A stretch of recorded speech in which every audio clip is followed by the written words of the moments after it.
congratulations, first Thanks, of man. all, 2 Lanes of Freedom. Does it always feel the same? Was there a similar feeling on the eve? I mean, I know the album's out now, but every time you release a new record, is it a similar feeling? It is. You know, I think that there's always this sort of, apprehension of sort of opening yourself up again. You know, I think because every time you make a record, I think if you're doing it right, you're giving up a piece of your soul every time that you do it, and then you expose it to the world. And so I think that there's a little bit of apprehension of that every single time. You seem to have been able to handle that really well, though, with the level of success that you've had, the exposure that you've had on stage, in magazine covers, and all of that in films. You seem to have been able to kind of ride that wave pretty successfly, though, without ever kind of, you have a good perimeter defense there. Is that right? Yeah, I mean, I think, I think that there has to be a little bit of distance. Yeah. I think that I'm from the old school, I guess, where you just don't open up your life to everybody, and I think that there's a little mystique and a little mystery there, but that I like to have for the people that I admire. I don't want to know everything about them, and the people that I'm a fan of. And plus, we're having a family. Family is very important to us, and it's Faith and I, when we both had successful careers when we got together, and I think we went into this, well, I know we went into this realizing that we wanted to put our family first, and we wanted to have a certain amount of privacy there, and we wanted to our kids to grow up as normal in a life as they could in the situation that they were in, and that's what we've really tried to do, and we've tried to walk that line the best that we can. It's interesting that you say that you don't want to know, like, whether it's, I don't know, I don't want to know everything about Paul Newman. I love Cool Hand Luke. I want to watch that over and over again. But I don't need to know everything about. I don't even really need to meet him. Right. You know what I mean? So they always say that kind of tread a little bit carefully. Mystery is a good thing. That is something in this age of social media and stuff that seems to be dissipating, huh? Yeah, it seems there's a little bit too much. I mean, but it works for some people.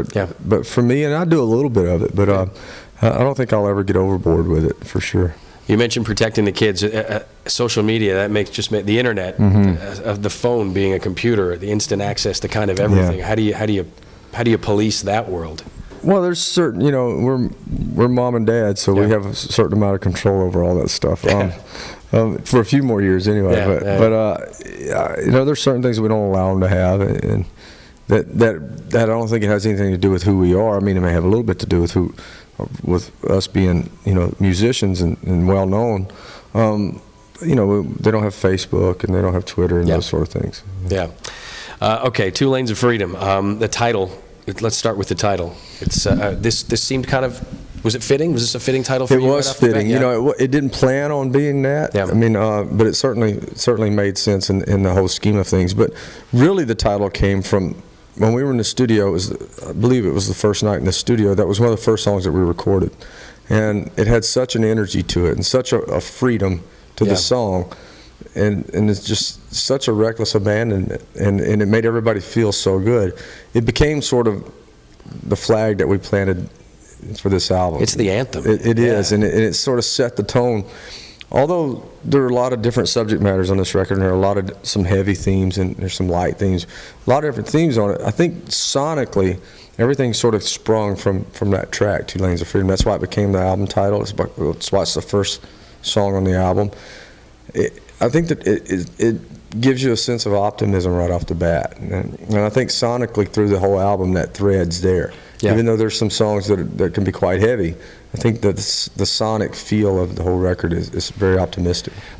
Have you noticed, I guess you're able to do it album to album, kind of see where country music is going gradually as it's going, because you've never taken a break for very long. Can you see a progression? Is it still rooted in the traditional side? I think we're artists and we're influenced by everything around us. And I think that, I get influenced by what my kids listen to on the radio, stuff that I would have never heard had I not been riding in the car with 6 cheerleaders. I just would have never heard it. And so I hear stuff that I like and it influences me. And I think that in the world that we live in, we're country singers. I'm a country singer. Somebody told me a long time ago that I couldn't go pop with an ass full of firecrackers because of my voice, and I'm a country singer. So I think that allows me to experiment with stuff that I like. Experiment with sounds that are not necessarily traditional. Yeah. Because I know when I sing it, it's going to be a country song at the end of the day. And so I just am inspired by everything around me. You know, that Taylor was taking a little bit of heat for that, just because the producers, I guess, that were working with her had done a lot of pop records and stuff. So she managed to actually do a couple of things that definitely sounded pop, and she's taken some heat for that, even though the country crowd and the country audience and country radio still has embraced her. But she's just trying to do something a little bit different. Yeah, right? I think you're an artist, and as an artist, you should just do what you feel. I think that all those.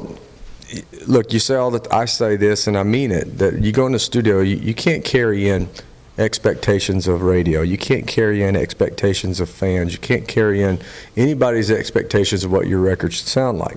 Although those will play a part somewhere along the line, and they will have a little bit of an influence in there. But as an artist and as a whole, you have to go in the studio and please yourself as an artist. And if you don't do that, then you're not really being an artist. Yeah. The couple of things that I've seen you do now, talking about this record, it looks like you have pleased yourself. You look pretty happy with this. You happy with this? I am. You know, Yeah. I think the best thing that any artist can say is if you go into the studio and you come out the other side and you feel like you made the record that you intended to make. And I feel like I made the record that I intended to make. The songs that are on here, there's obviously a bunch that didn't make the cut.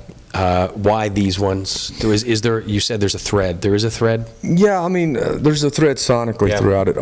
Those are just the songs that, I have to, when I'm listening to a demo or when I'm writing a song or when I'm recording or when we're mixing, I have to have a visceral reaction to something.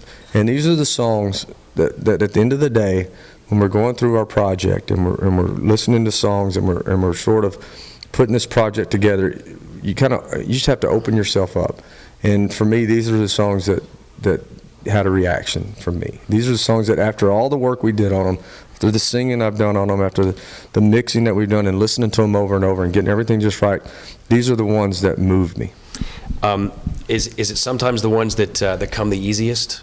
Most the best. A few times. Like you put a hell of a lot of work into it. A few times that it are the ones that are the easiest, but sometimes it's the ones that you don't expect to work out. Sometimes they're the ones that you thought, well, we'll just throw this on the end of the session that day and see how it turns out, and they turn out to be some of the best. A Friend of a Friend is one of those songs I wasn't sure that how it was going to feel and work out, and now it's one of my favorite records on the whole album. There's One of Those Nights is a heck of a track as well. Yeah, it's just a fun record. I mean, it's one of those records that it has a nostalgia about it, but it also has a freshness to I think the verse has a real freshness to the way it's done. It's got this real syncopated sort of sound to it. And then when you get to the chorus, it gets very nostalgic and it has a real Bob Seger-ish kind of feel to it to me. We'll just wrap up on this final question. You and your producer, I mean, Byron obviously has a huge influence. This is an important guy in your life. Yeah, I can't imagine recording a record without Byron. We've been together for a long, long time now, and he allows me to go into the studio and experiment and do the things that I want to do without letting me run into the ditch. Job well done, man. Thanks for this. Thank you, man.